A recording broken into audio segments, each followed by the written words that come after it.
Okay, okay. நம் நம்பிக்கையுடைய சிறைகளே, ஆமென். அரணுக்கு திரும்புங்கள். ம். இரட்டிப்பான ஆமென். நன்மை தருவேன். இன்றைக்கே தருவேன். Amen, amen. Praise Lord. Hallelujah. கர்த்தர் நல்லவர். கர்த்தர் சொல்லுகிற வார்த்தை, நம்பிக்கையுடைய சிறைகளை அரணுக்கு திரும்புங்கள். இரட்டிப்பான நன்மையை தருவேன். இன்றைக்கே தருவேன் என்று தேவனுடைய வார்த்தை சொல்லுகிறது. என் அருமையான தேவச்சனமே, கர்த்தருடைய வார்த்தை ஒருபோதும் வெறுமையாய் திரும்புவதில்லை. அவர்களுக்கு விசுவாசிக்கிறவர்களுக்கு அந்த வார்த்தையானது வல்லமையும் மகிழ்ச்சியும் தரக்கூடியதா இருக்கிறது. ஆமென். ஹல்லேலூயா. தேவன் நல்லவரா இருக்கிறாரு. வேதத்துல பாருங்க, அநேகருடைய வாழ்க்கையில நிறைய துக்கங்கள், பாடுகளை அனுபவித்த அநேக சம்பவத்தை நாம் பார்க்கிறோம். அதனுடைய தொடர்ச்சியாக நம்ம அன்னாள் என்கிற சகோதரி வாழ்க்கையை பார்க்கும்போது, அன்னாளுடைய வாழ்க்கையில அழுகையும் புலம்பலும் கண்ணீரும் வேதனையோடு தான் வாழ்ந்து கொண்டிருந்தார்கள். ஆனா அன்னாளுடைய வாழ்க்கையில பார்க்கும்போது அன்னாளுடைய முகங்கள் துக்கமா இருந்ததாம். அவள் முகம் துக்கமா இருந்த துக்கத்தோடு இருந்தாள் என்று 1 சாமுவேல் 1:1 7 வரைக்கும் வாசிக்கும் போது அவள் துக்க முகத்தோடு இருந்தாள். ஏனென்றால் அவள் வாழ்க்கையில ஒரு பிள்ளை இல்லை என்று ஒரு வருத்தம், வேதனை, துக்கத்தோடு வாழ்ந்து கொண்டிருந்தார். பாருங்க, அண்ணாவுடைய வாழ்க்கையில எல்லாமே இருந்துச்சு. ஆனா அவங்க வாழ்க்கையில குழந்தை இல்லாதபடிக்கு மிகுந்த ஒரு துக்கத்தோடு வாழ்ந்து கொண்டிருந்தாள். அண்ணனுடைய துக்கத்தை தேவன் அதை எவ்விதமாய் அவர் மாற்றினார் என்பதை நம்ம பார்க்க போகிறோம். முதலாவது, அன்னாள் தேவனிடத்துல ஒரு பொருத்தனை பண்ணினாள். தேவனிடத்துல ஜெபிக்க ஆரம்பித்தாள். வேதனையோடு துக்கத்தோடு அவள் வாழ்க்கை இருந்திருக்கலாம். ஆனா தேவனுடைய சமூகத்துல அவள் விசுவாசத்தோடு ஜெபிக்க ஆரம்பித்தாள். ஏன்னா அந்த உலகத்துல எந்த மனுஷனையும் கொடுக்க முடியாத ஒரு செல்வம் பாத்தீங்கன்னா அது குழந்தை செல்வம். ஏன்னா கர்த்தருடைய வார்த்தை சொல்லுது, பிள்ளைகள் கர்த்தரால் வரும் சுதந்திரம். இந்த பூமியில ஒரு உயிரை உண்டாக்க வேண்டும் என்றால் அது கர்த்தரால் மாத்திரமே முடியும். என் அருமையான தேவச்சனமே, நிறைய டெக்னாலஜிஸ் நிறைய இருக்குது. ஆனா ஒரு கரு உருவாகணும்னா அது கர்த்தருடைய கிருபை, அப்படி இரக்கம் இருந்தா தான் அது பூமியில உண்டாகும். அதே போலதான் அண்ணாவோட வாழ்க்கையில எல்லாமே இருந்துச்சு. ஆனா வாழ்க்கையில ஒரு மிக வேதனையான ஒரு காரியம் என்னன்னா, குழந்தை இல்லாத ஒரு துக்கம். அந்த துக்கத்தோடு வாழ்ந்து கொண்டிருந்த அன்னாள் தேவ சமூகத்துல கண்ணீரோடு வேதனையோடு அவள் ஜெபிக்க ஆரம்பித்தாள். பாருங்க, அவள் ஜெபிக்க ஜெபிக்க தன் இருதயத்தில் உள்ள எல்லா வேதனையும் தேவனுடைய சமூகத்துல அவள் ஊற்றி அவள் கண்ணீரோடு ஜெபிக்கும் போது கர்த்தர் அந்த ஜெபத்தை கேட்டார். இன்றைக்கும் அநேக வேலையில நீங்க துக்கத்தோடு வேதனையோடு ஏதோ ஒரு காரியத்தை குறித்து நீங்க கலங்கி கொண்டிருக்கலாம். ஆனா அன்னாள் செய்த காரியம் மனிதர்களோடு புலம்பவில்லை, மனிதனோடு சொல்லி தன் வருத்தத்தை ஷேர் பண்ணிக்கல. அவள் ஷேர் பண்ண ஒரே இடம் தேவ சமூகம். ஆமென். ஏன்னா தேவ சமூகத்துல தான் நிச்சயமாகவே முடிவு இருக்கு. அங்கதான் உங்களுக்கு பதில் இருக்குது. அங்கதான் உங்களுடைய எல்லா தேவைக்கான ஆசீர்வாதங்களும் தேவனுடைய சமூகத்துல தான் இருக்குது. நம்ம மார்த்தாள் மரியாள் சகோதரிய சம்பவத்தை பார்க்கும்போது கூட பாருங்க, அந்த மரியாள் என்பவள் கர்த்தருடைய பாதத்தடியில உட்கார்ந்து கர்த்தருடைய வார்த்தை கேட்டுக்கொண்டதால். ஏன்னா தேவன் இந்த உலகத்துல எதை படைத்தாலும் அதற்கு உலகத்தில ஒரு காரணம் உண்டு. ஆனா பாருங்க, தேவ சமூகத்துல உட்கார்ந்தவர்களுக்கு நித்திய ஜீவனுக்குரிய வழியை அந்த ஆண்டவர் போதிச்சிருக்கிறாரு. ஆனா அங்க மார்த்தாள் பார்க்கும்போது உலகத்துக்குரிய வேலையில போய் முழுகிட்டாங்க. கடவுளுக்கு அதை செய்யணும், இதை செய்யணும். ஆனா கர்த்தர் சொன்னாரு, தேவையான ஒன்றே ஒன்று, கர்த்தருடைய பாதப்படி.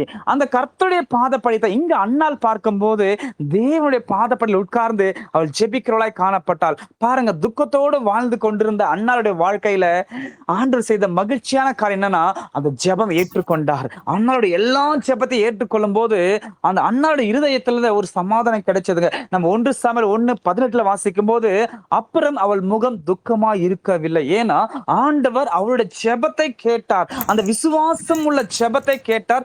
பாரமுள்ள இருதயத்தை உடைக்கப்பட்டிருக்கிற அந்த ஜெபத்தை தேவன் கேட்டார். இன்றைக்கு நீங்கள் உடைந்து போயிருக்கலாம். ஏதோ ஒரு காரியத்துல நீங்கள் மனம் தளர்ந்து போயிருக்கலாம். என் அருமையான தேவச்சனமே, அன்னாள் கூட இப்படித்தான் கலங்கி நின்ற போது கர்த்தரை பிடித்தாள். அவர் மனிதரை தேடி போகவில்லை, கர்த்தரை நோக்கி பார்த்தாள். கர்த்தர் அந்த ஜெபத்தை கேட்டவராய் அவங்க வாழ்க்கையில அற்புதத்தை செய்தவராய் கர்த்தர் மாற்றினார். பாருங்க, அன்னாள் முகம் துக்கமா இருக்கவில்லை. ஏன்னா கர்த்தர் பார்த்து கொள்ளுவார். என் தேவைகளை பார்த்து கொள்ளுவார். எனக்கு என்ன வாழ்க்கைக்கு தேவை, என் வாழ்க்கையில எல்லாமே இருக்கலாம். ஆனா என் வாழ்க்கையில எது இல்லை என்பதை என்னை விட என்னை உண்டாக்கின தேவன் அறிவார். நான் எந்த காரியத்தை பெற்றுக்கொள்ள வேண்டும், நான் எதனால் பூமியில மகிழ்ச்சியா இருப்பேன் என்பதை தேவன் அறிந்திருக்கிறார். நிச்சயமாகவே தேவன் வாழ்க்கையில அற்புதம் செய்வார் என்று விசுவாசத்தோடு ஜெபித்தால். பாருங்க, அன்னால் ஒரு பொருத்தனை பண்ணால், எனக்கு கொடுக்கின்ற முதல் குழந்தைய தேவனுக்கென்று கொடுப்பேன் சொல்லி ஒப்பு கொடுத்து ஜெபம் பண்ணா. ஒரு பொருத்தனையோடு ஜெபம் பண்ணாங்க.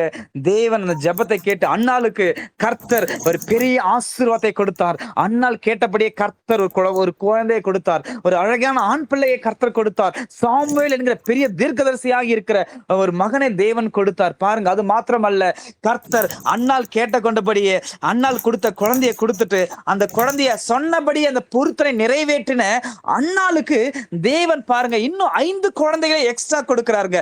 மொத்தம் 6 குழந்தைகள். நம்ம தேவனிடத்துல பண்ற விண்ணப்பத்திலையும் பொருத்தனைகளும் ஜாக்கிரதையா இருக்கணும். அன்னாள் தன் கொடுத்த குழந்தைய அப்படியே தேவனுக்கென்று அர்ப்பணித்தாள். தேவனுக்கென்று அப்படியே படைத்தாங்க.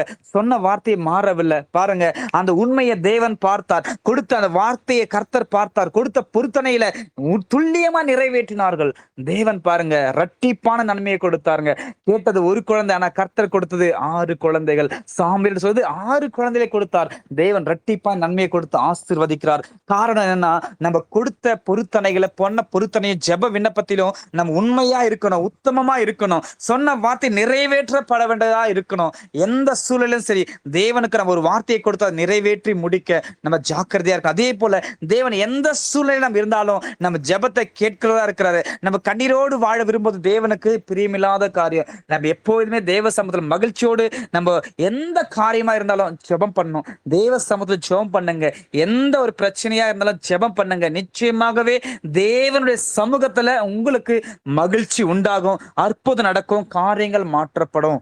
ஏன்னா தேவன் நம்முடைய ஜெபத்தை நிச்சயமாக ஏற்றுக்கொண்டு நன்மையை செய்கிறார். அன்னாள் கேட்டது ஒரு குழந்தை, தேவன் கொடுத்தது 6 குழந்தையை தேவன் கொடுத்து அளவில்லாமல் ஆசீர்வதித்தார். இன்னொரு சம்பவத்தை பார்த்து நம்ம பார்க்கலாம். இன்னொரு பார்த்தா யோபு என்கிற தேவ மனுஷன் தேவனுக்கு பயந்து உத்தமமும் சன்மார்க்கனும் நீதிமானா இருந்த யோபுடைய வாழ்க்கையில பயங்கரமான போராட்டம், எல்லாமே இழந்து போனான். ஒரே நாளில அநேக விதமான எல்லா விதமான ஆசீர்வாதத்தையும் எல்லா விதமான சொந்தங்களும் இழந்து போனான். எல்லா ஆஸ்திகளும் இழந்து போனான்.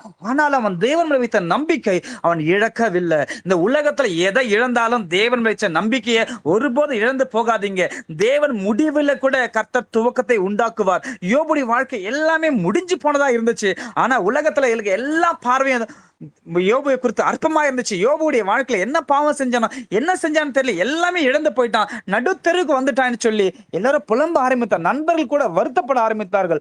ஆனா பாருங்க, ஆனா யோபு அவன் உதட்டளவில் கூட பாவம் செய்யவில்லை என்று சொல்லி யோபு 2:9-10 வசனத்துல வாசிக்கிறோம். அவன் உதட்டளவில் கூட பாவம் செய்யவில்லை என்று சொல்லி அவன் தேவனை மறுதலிக்காமல் அவன் தேவனுடைய வார்த்தையின்படி அவன் காத்து கொண்டிருந்தான். எல்லாவற்றையும் பொறுமையாய் பாடுகள் உபத்துல சகித்து கொண்டிருந்தான். அவன் தேவனையே நம்பி இருந்தான். தன்னுடைய பிள்ளைகள் எல்லாம் இழந்து போன போது கூட அவன் சொன்ன விசுவாசமுள்ள வார்த்தை, தேவன் கொடுத்தார், தேவன் எடுத்தார். கர்த்தருக்கு ஸ்தோத்திரம். பாருங்க, இன்றைக்கு நம்மால் அப்படிப்பட்ட வார்த்தைகளை சொல்ல முடியுமா? எதிர்பார்க்கிற காரியத்துல ஒரு தோல்வியோ அல்ல ஒரு ஏமாற்றமோ அல்ல ஒரு தடுமாற்றமோ அல்லது தவறி போனாலோ நம்ம என்ன செய்யறோம்? உடனே நொந்து போகிறோம். ஏன் ஆண்டவரை எனக்கு கைவிட்டீங்க, ஏன் ஏசப்பா என் ஜெபத்துக்கு பதில் கொடுக்கல என்று சொல்லி நம்ம புலம்பிக் கொண்டிருப்போம். யோபுவின் பொறுமையை பாருங்க. அவன் எல்லாவற்றையும் இழந்தான். 10 பிள்ளைகளை ஒரே நாள்ல இழந்து போனான். எல்லாம் ஆடு மாடு ஐஸ்வர்யம் எல்லாத்தையும் இழந்து போனான். சரீரத்துல எல்லா சுகமும் இழந்து போனான். சரீரம் முழுவதும் காயங்களோடு வேதனையோடு வாழ்ந்து கொண்டிருந்த யோபுவின் பொறுமையை பாருங்க. அவன் தேவனை அவன் மறுதலிக்கவில்லை. நம்ம அந்த நிலைமையில இருந்திருந்தா நம்ம என்ன பண்ணிருப்போம் யோசிச்சு பாருங்க. ஆனா தேவனிடத்துல அவன் பொறுமையும் உண்மையும் உத்தமமா இருந்தான். அவனுக்கு என்னை கொன்று போட்டாலும் கர்த்தர் மேல நம்பிக்கையா இருப்பேன்னு சொல்லி அவன் தேவனிடத்துல விசுவாசம் வைத்தான். பாருங்க, அந்த விசுவாசம் எப்படி மாறினது என்றால் யோபு 42ஆம் அதிகாரத்துல நம்ம பார்க்கும்போது 10 கடைசி வரைக்கும் பார்க்கும்போது தேவன் அவனை எப்படியாய் ஆசீர்வதிக்கிறார். தன்னுடைய நண்பர்களுக்காக ஜெபிக்கிறான். அந்த நேரத்துல கூட, அப்படிப்பட்ட சோதனையான வேதனையான நேரத்துல கூட அவன் பிறருக்காய் ஜெபிக்கிற மனம் உள்ளவனாய் காணப்பட்டான். தன் சிநேகிதர்களுக்காக ஜெபித்தான். கர்த்தர் அவன் சிறையிருப்பை மாற்றினார். இன்னைக்கும் கர்த்தர் பாருங்க, நம்ம என்ன மத்தவங்களுக்கு செய்யறோமோ கர்த்தர் நமக்கு செய்வாருங்க. நம்ம மத்தவங்களை ஜெபிச்சா கர்த்தர் நம்மை ஆசீர்வதிப்பாருங்க. நீங்க மற்றவர்கள் ஜெபித்து கொண்டே இருங்களேன், தேவன் உங்களுக்குரிய ஆசீர்வாதத்தை கொடுத்துட்டே இருப்பாருங்க. நீங்க செக் பண்ணி பாருங்க, மற்றவர்கள் ஜெபிக்கின்ற காரியத்துல தேவன், நீங்க ஜெபிக்க மறந்த உங்களுடைய ஜெபத்தை தேவன் கேட்டுக் கொண்டிருக்கிறார். உங்க தேவைகளை தேவன் பார்த்து கொண்டிருக்கிறார். நீங்க மற்றவர்களுக்காக ஜெபிக்கும் போது உங்கள் தேவைகள் ஆட்டோமேட்டிக்கா தேவன் செய்ய ஆரம்பித்திடுவார். அது பாருங்க, முடிவில் அவன் எந்தெந்த மிருக ஜீவன்கள் எந்தெந்த அளவுல இழந்தானோ அது எல்லாமே தேவன் இரட்டிப்பாய் கொடுத்தார். 1 மடங்கு இழந்து போன எல்லா ஆசீர்வாதங்களையும் தேவன் இரட்டிப்பாய் திருப்பி கொடுத்தார். காரணம், அவன் தேவன் மேல வைத்த விசுவாசம், நம்பிக்கை. இன்றைக்கும் அருமையான தேவச்சனமே, நீங்கள் கர்த்தர் வச்ச நம்பிக்கை நிச்சயமாகவே உங்களுக்கு அது இரட்டிப்பாய் நன்மையை கொடுக்கும். நீங்கள் தேவன் வைத்த நம்பிக்கை ஒருபோதும் வீண் போகாது. அன்னால் கர்த்தரை நம்பினால் கர்த்தருக்கு கொடுத்தால் நான் திருப்பி கொடுப்பேன்னு சொல்லும் போது அவன் கர்த்தரை உண்மையாய் நம்பும் போது கர்த்தர் நம்பிக்கை பாத்திரமாய் குழந்தையை கொடுத்தார். அவன் கொடுத்த பொருத்தனையை அண்ணால் சரியாய் நிறைவேற்றும் போது தேவன் அப்படியே 5 குழந்தைகளை தேவன் அவங்க அளவில்லாமல் கொடுத்து ஆசீர்வதித்தார். இன்றைக்கும் உங்களுடைய பொருத்தனைகளோ உங்களுடைய என்ன ஜெப விண்ணப்பத்தையும் தேவன் பார்த்து கொண்டிருக்கிறார். நிச்சயமாகவே உங்களுக்கு ஏற்ற பதிலை கொடுப்பார். யோபு பாருங்க, இழந்து போன எல்லாவற்றையும் தேவன் இரட்டிப்பாய் கொடுத்தார். 10 பிள்ளைகள் மீண்டும் பிறந்தது. மீண்டும் 10 பிள்ளைகளுக்கு தகப்பனாய் மாறினான். அவன் செல்வ சீமானாய் மாறினான். வேதம் சொல்லுகிறது, யோபுடைய பெண்களை மகள்களை போல சௌந்தரியம் உள்ளவர்கள் அந்த தேசத்துல இல்ல. அதே போல 4 தலைமுறைகளும் தீர்க்க ஆயுசாய் பிள்ளைகளின் பிள்ளைகளையும் பிள்ளைகளின் பிள்ளையும் கண்டு அவன் பூரண வயதுள்ளனாய் மரித்தான் வேதம் சொல்லுகிறது. இப்படிப்பட்ட ஆசீர்வாதம் எங்கிருந்து வரும் என்றால் தேவனிடத்துல விசுவாசம் வைக்க வேண்டும். தேவனை எந்த சூழ்நிலையும் மறுதளிக்க கூடாது. எந்த சூழ்நிலையா இருந்தாலும் சரி கர்த்தரை நம்பிக்கொண்டு இருக்கணும். என் தேவன் எல்லாவற்றையும் செய்ய வல்லவர். நம்புங்க, விசுவாசத்தோடு இருங்க. கர்த்தர் பாருங்க, யோபின் வாக்கு எல்லாம் முடிஞ்சதுன்னு நினைச்சிட்டாங்க. எல்லாம் நினைச்சிட்டாங்க, அவ்வளவுதான் இன்னைக்கு முடிஞ்சிச்சு, இனி இவன் எழும்ப மாட்டான், இனி வம்சமே இல்ல, இவன் வாழ்க்கையே போயிடுச்சுன்னு சொல்லி எல்லாம் நினைச்சு கொண்டிருந்த வேலை முடிஞ்சதுல இருந்து கர்த்தர் துவக்கத்தை கர்த்தர் உருவாக்கினார். அவன் சந்ததிகள் தேசம் எங்கும் பரவினது. அவன் கீர்த்தி புகழும் தேசம் எங்கும் பரவினது. தேவனால கூடாத காரியம் ஒன்றுமில்லை. இன்றைக்கும் உங்கள் வாழ்க்கையில முடிந்ததுன்னு சொல்லி அநேகர் புறக்கணிக்கலாம், அல்லது அநேகர் உங்களை அலட்சியப்படுத்தலாம். ஏதோ ஒரு காரியத்தை குறித்து ஜனங்கள் உங்களை ஒரு மாதிரியா பேசலாம். ஆனா கவலைப்படாதீங்க, கர்த்தர் உங்களோடு உண்டு. யோபுக்கு கர்த்தர் இருந்து எல்லாவற்றிலும் விடுதலை கொடுத்து அவங்களை சமாதானமாய் இரட்டிப்பா நன்மையோடு கொடுத்து ஆசீர்வதித்து எத்தனை உண்மையோ அதே போல் உங்கள் வாழ்க்கையிலும் தேவன் இரட்டிப்பாய் நன்மை கொடுத்து உங்களை உயர்த்தி ஆசீர்வதிக்க தேவன் வல்லவராய் இருக்கிறாரு. அண்ணாளுடைய ஜெப விண்ணப்பத்தை கேட்டு அந்த கண்ணீரை துடைத்து எப்படி துக்க முகமாய் இருந்த முகத்தை சந்தோஷமாய் கர்த்தர் மாற்றினாரோ உங்களுடைய வாழ்க்கையில ஏதோ ஒரு துக்கங்கள் இன்றைக்கு இருக்கலாம். ஆனா இயேசு கிறிஸ்துவின் நாமத்தினால கர்த்தர் சமூகத்தில் உங்கள் ஜெபங்கள் கேட்கப்பட்டது என்று விசுவாசிங்க. உங்கள் துக்கம் சந்தோஷமாய் மாறி அது இரட்டிப்பா நன்மையாய் கர்த்தர் முடிய பண்ண கர்த்தர் வல்லவராய் இருக்கிறார். இந்த நாளில் கூட தேவன் உங்களோடு பேசுகிற காரியம் இரட்டிப்பாய் நன்மையாய் தேவன் உங்களை ஆசீர்வதிக்க வல்லவராய் இருக்கிறாரு. கர்த்தர் தாமே இந்த சிறிய வார்த்தையை ஆசீர்வதிப்பாராக. ஆமென், ஆமென், ஆமென். Praise God, praise God, praise God. Okay, thank you, Pastor. Excellent, very, very excellent. Thank you, Pastor. Thank you. Very wonderful, Thank very, you, very excellent. Praise Thank you, God. Pastor. Thank you, thank you. Praise God. Thank Okay, you, thank we'll you. go for